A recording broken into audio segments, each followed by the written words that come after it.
Hey, it's me, Vicky Marie. And oh gosh, I've got no cup of tea. I've got nothing. I've just realised. Oh, I've got water. I've just come on briefly. I'm in between classes now. I've come on briefly to just say a little bit about Samantha Murphy. There is no official update from the police, as far as I know at the moment. But just a couple of things that I think you might find interesting that people are saying about the case. And we're just hoping and praying for Samantha to be found one way or another, so that some resolution can come from her children, for her children. Now, before I start looking at these things, I have a lot more subscribers. I've noticed a lot of you are interested in this Samantha Murphy case. And I just wanted to say thank you so much for subscribing. And, I will be with this case until there's a resolution one way or another. I keep hoping that it'll be a good resolution, which just reminds me to light my candle.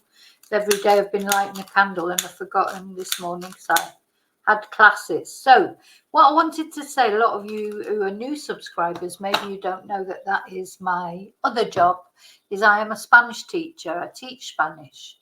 I've been living in Spain for over 25 years and I've written various books on learning Spanish. So I just wanted to show you them because a lot of you that are new subscribers, you won't know this side of me, if you like. So this is Amazon.com, but my books are available on any Amazon site whatsoever. We go from Break the Language Barrier Level 1. I've written 5 books on learning Spanish, levels 1 to 5. And these books have explanations in English. The answers are in the back. There's I have another YouTube channel, my Spanish YouTube channel, which has videos on to back up every exercise in the book, and the answers are in the back so that you can check them. So they are books that you can use for learning Spanish at home. Also, I do Zoom classes for learning Spanish for anybody who's actually interested in classes. Contact me on my email. So that's level 1, level 2. It goes up to level 5. I don't know why they haven't just put them all together. And the other thing I just wanted to tell you about, for any of you that maybe want to know a little bit more about me and how I came to live in Spain, is the Confessions of a Spanish Teacher book. And that also is available on any Amazon site. And thank you to everybody who's already either bought that or bought my books on learning Spanish. Thank you so much. So I just wanted to tell you about that because, as I said, there's probably a few of you out there who did not know that I taught Spanish. Okay, so let's get back to what we're talking about. Let's get back to the case, this case that's consuming us all at the moment, of Samantha Murphy in Australia. And for those, if there's anybody out there who doesn't know, Samantha Murphy is a 51-year-old mother of 3 children who went out for a jog 3 weeks ago, just over 3 weeks ago now, on a Sunday morning for her regular route that she used to run, and disappeared into thin air, which, as we know, people don't just disappear into thin air. So, it started off, the police were searching for her in the sort of the bushland, the nature trail nearby where she would always go running. And then the police scaled back their search, but the community is still going out there searching. So, and then the first week, the police insisted there was no evidence of suspicion, no evidence of foul play. And then suddenly they said, yes, they thought it was suspicious. Then they went quiet again for another week or so. And then they did a press conference the other night saying that in their opinion, they were looking for a body. That unfortunately, they did not feel that Samantha would be found alive. So as we know, they'll have reasons for that. Samantha was wearing an Apple Watch. She had her phone with her. There was a ping, but much later on that day, the police have searched a smaller search area in Mount Clear, but we don't know if they've found anything or not, because they've now gone quiet again. So after coming out on Friday to give us this bombshell information, after saying, there was no reason really for them to think there'd been foul play, then they suddenly came out and said, yes, there was. And they were pretty convinced that Samantha was not alive anymore. They've now gone quiet again. So they're obviously, their investigations are in process. So I've got a couple of things that I just wanted to talk to you about until we get any official news. And there's a lot of rumours flying around about whether bikers were involved in, or bikies as they call them, if they were involved in whatever happened to Samantha. Now, as far as I know, because Samantha and her husband, they had a panel beater, smash repairs business, so they still do. They still have the smash repairs business. From what we can gather, the police have been there and taken away things. Now, whether that's evidence or whether just, for their just for the sort of extra information. Here's Riley, come to say hello. This is my dog Riley. If you've watched before, you might have seen him before. He likes to get on the camera, don't you, Riley? So a lot of concentration was on their actual smash repairs locale, we call it in Spanish, but warehouse, or it's a big business. And Samantha and her husband is Mick Murphy. There's been a lot of aspersions cast on him, but we don't know anything concrete. And although it's suspicion always goes onto the partner, that's a natural thing, but we do not know anything. So we've got to be careful of not sort of assuming that he's got anything to do with Samantha's disappearance until we actually hear officially, even when we hear officially that he has had anything to do with it. But so there's been a lot of speculation about bikers. Now, and there was a murder-suicide very close by in the same place, because this is all taking place in Ballarat in Australia. And there was a biker who, after Samantha went missing, murdered his girlfriend, stabbed his girlfriend in some sort of heated argument, and then took his own life. And although the police have said this is not connected in any way to Samantha's disappearance, the police also told us in the first week that there was nothing suspicious about Samantha's disappearance. So sometimes the police say things and then the truth comes out when they're ready, when they're ready to tell you what the truth is. And I still feel the police are playing a little bit of a cat and mouse game with whoever they think is responsible for Samantha's disappearance. I think they have a good idea of who they think is responsible, and they're releasing bits of information bit by bit, trying to make people nervous, trying to make them trip up. Apparently they've executed multiple search warrants, and they are saying that there may be multiple people involved in this disappearance. But again, we don't, basically, I think then what the police say when they're asked to clarify, like they were asked, is her husband a suspect? They were asked various things, and they're just no commenting on them. But they're not saying yes and they're not saying no. So I think they're trying to put the wind up somebody, trying to make somebody nervous, whoever it is that they think is responsible for this. But anyway, so going on the bikers theme, I just wanted to, somebody sent me this and I just wanted to read this out to you. This is from the Mail Online. Samantha Murphy, the questions Victorian police refuse to answer, including one that has all of Ballarat talking. So, Ballarat mum Samantha Murphy vanished February the 4th.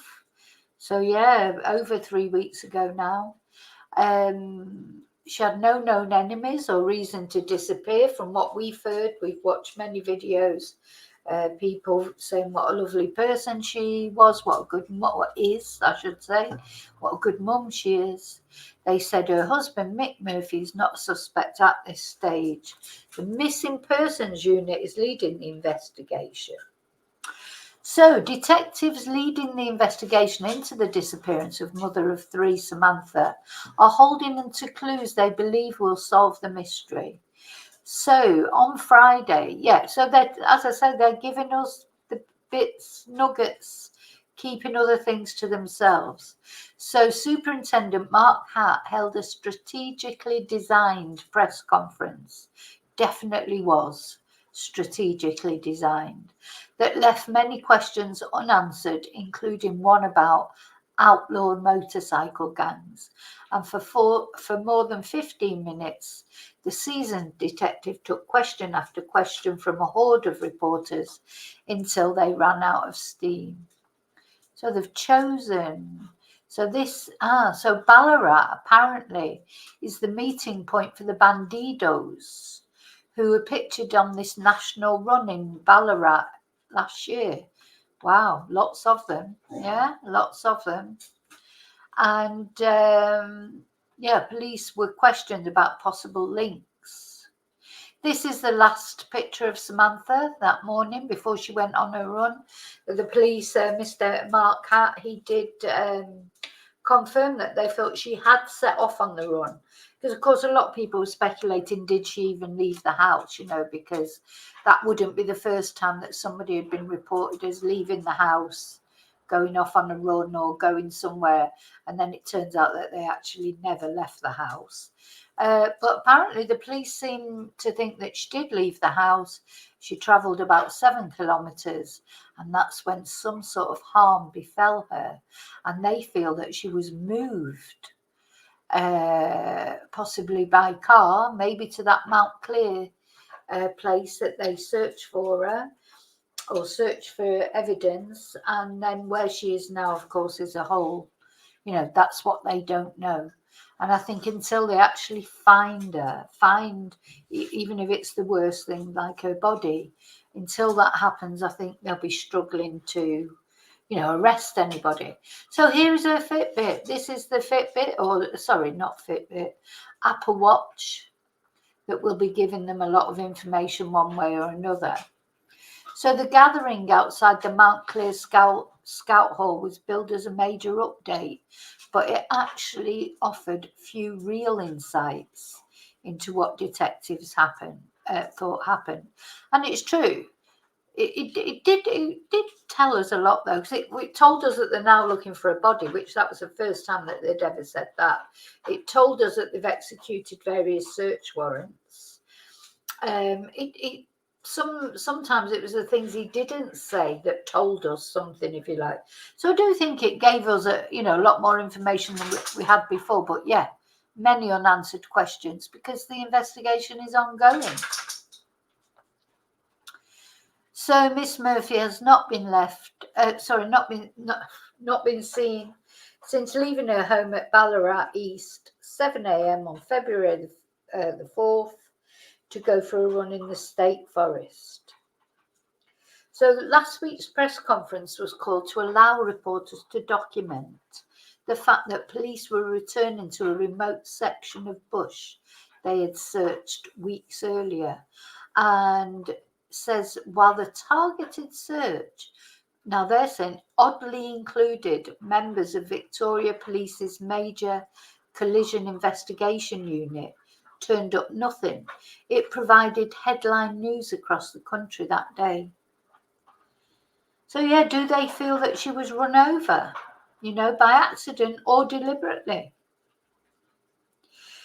Anyway, and then of course on Saturday you had the local search. All the locals turned up with the bushcraft expert Jake Casser, and I think it's actually true what they say here. They again ventured into the bush in what has become little more than a grim sideshow to the real hunt, because you feel that the police, they've said, oh yeah, you know, fill your boots, basically, go ahead and search. But are they, you know, I suppose that takes attention away from maybe what they're doing.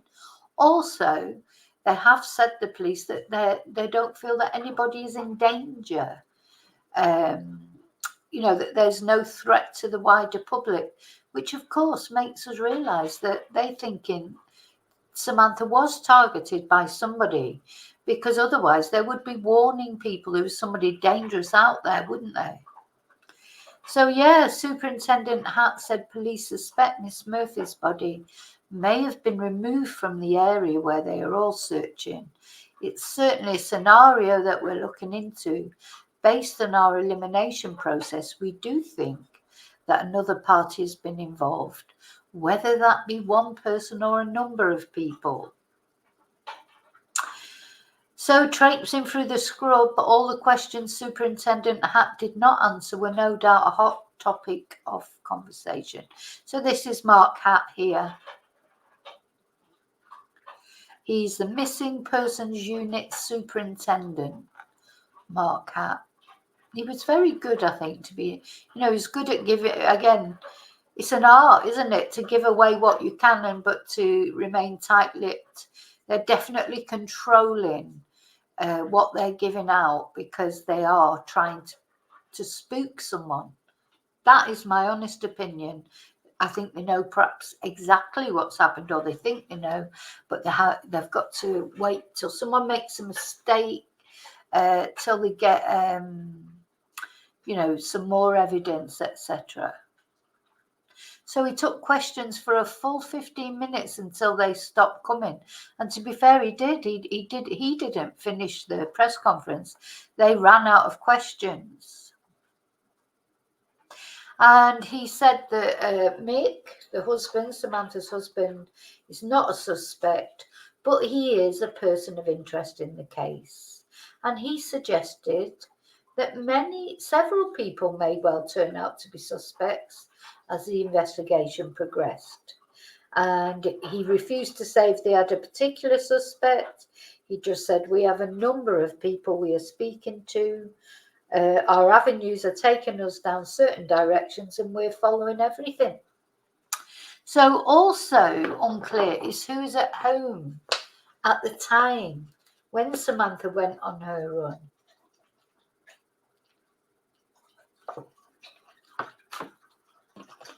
But Superintendent Hatt suggested they know the answer to that and where those people went that day. He said there's a lot of movements to and from the house during the day. And again, we're very, very confident we have tracked all these movements and we're following up on everything. And he said part of that line of enquiry has seen police search the Murphy property for clues. And he said it has to a certain extent been searched. That was his words. Refusing to confirm whether Mr. Murphy's phone or other electronic devices had been looked at. And as the search for Miss Murphy evolves into a hunt for her body, it's so sad. So sad. Superintendent Hatt confirmed the family business had come under scrutiny. So they own and operate Smash Repair Business, Inland Motor Body Works. We've had a look at the website, which is amongst the largest of its kind in the region. So this is what's leading to this speculation that outlaw motorcycle gangs were customers of the shop. Now, these are rumours, though. So it says, the Ballarat community is no stranger to bikie-related violence, with a senior Bandidos member shot at its clubhouse during the club's national run just months ago. And he refused to answer questions about potential links with bikies and Miss Murphy's disappearance. Now, let's just say that if it's not connected with the bikies, he will not want to say, he will want that whoever he does think it's connected with to think that they're thinking it's the bikies. You know, he's trying to confuse someone. He definitely is, definitely. He did confirm that the panel beaters' books were being closely looked at by detectives, and it was Samantha who dealt with the books. So absolutely, we're looking at everything we possibly can to find out what happened to Samantha. So he wouldn't discuss the lines of that inquiry. He would not say what vehicles and where they had been obtained from had been searched. When he was asked if they had executed any search warrants, at that time he refused to say, but since then it has come out that they've actually issued multiple search warrants. So Channel 7's Paul Dowsley asked, would you say no if it was no? And he said no comment and smirked, and we watched that. He did smirk. So he refused to say what information, if anything, had or hadn't been obtained from the Apple Watch that she was wearing, and he would not say if she had activated Google location tracking on her phone. So he said he claimed that they know she was on foot when she entered the bush due to data obtained from the phone's communication with a nearby tower. This is the business Inland Motor Body works. So if they have information on any other phones shadowing hers, they're not saying. He says, I cannot comment on specifics relating to the phone data. That's part of our police methodology, and we need to protect the integrity during the investigation. But they've ruled out any notion she disappeared due to a medical episode or because she simply wanted to vanish. So he claimed that the 7-kilometre run to where her phone went dead took the runner more than an hour, which is about half an hour longer than it should have. While not directly stated, he suggested police believed whoever helped her disappear had specifically targeted her. He said, we have no intelligence or evidence to suggest there's any risk to anybody else. So they were combing through 12,000 hours of CCTV footage, 500 separate intelligence reports, and he just says, if police believe anyone has credible information on seeing Miss Murphy in the bush, Superintendent Hatt refused to say due to methodology exposure concerns. Our investigation is ongoing and I cannot comment on specific details, but he warned that whoever was responsible for making Miss Murphy disappear would be caught sooner or later. It's our number one investigation at present. We'd like to resolve this as soon as possible. And then there's a number for Crime Stoppers. If you have, of course, any of you out there, I have quite a lot of, I have quite a lot of viewers now in Australia. If any of you know anything, you should contact Crime Stoppers. This was very sad, wasn't it? This was Samantha's dog. Disappeared. I get this really weird feeling about this. But anyway, and had to be euthanized, got run over by a car. And the dog had to be put down. I wonder if that is of any relevance to this. Anyway, so that was one thing I wanted to read out to you. And then just another video that somebody sent me that it's not that recent, but I don't think I certainly hadn't seen it before. So I always like to show you any new things that I can find that we've not looked at before. And there's some people sending me all sorts of things. And thank you so much, everyone who is sending any information. So many people out there really want to know what's happened to Samantha, don't we? Okay, so this is this current affair, which is we did look at another video, but I don't think we looked at this one. Is this the one? Or maybe I'm on the wrong one. Hang on. No, it's the right one. I don't believe we've seen this one before. Many times before. Laced up her shoes, said goodbye to her family and went for a jog. As police scale back their search, locals aren't giving up. It's a case so unusual it's left seasoned detectives scratching their heads. How can a mum of three vanish without a single trace? The Victorian gold rush town of Ballarat, an hour and a half drive from Melbourne, where locals are refusing to give up hope, rallying to bring Samantha Murphy home. Someone, somewhere, must know something. This mystery begins at the Murphys' multi-million-dollar home on the outskirts. Now, I just want to say that's a friend of Samantha's that was just talking, and I remember seeing her being interviewed right in the early days, but I haven't seen her being interviewed since, so I expect she's going through hell. Of Ballarat. Sunday, February 4. It's tipped to hit 36 degrees in Ballarat East as Samantha Murphy leaves home on Eureka Street at 7 a.m. for a routine run. She's captured on her own security system wearing a brown or maroon singlet and black leggings. It's the last known sighting of the mum of three. She's due at brunch later that day but doesn't show. Within hours, Samantha's family reports her missing.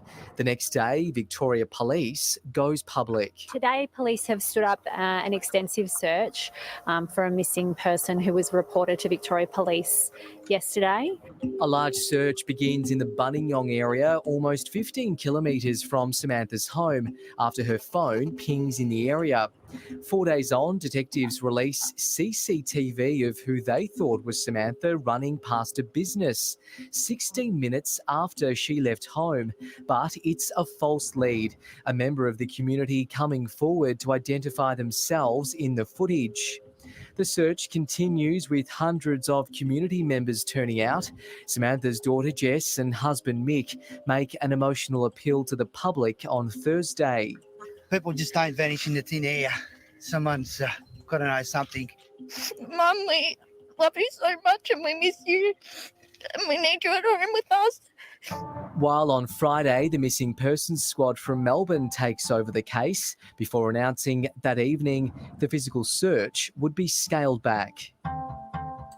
Yeah, I still think that's really strange because on the day that the Missing Persons Department took over, that's when they scaled down that search. I think it's unlikely that it's a stalker, I must say. Criminal psychologist Tim Watson-Munro. People disappear all the time in Australia.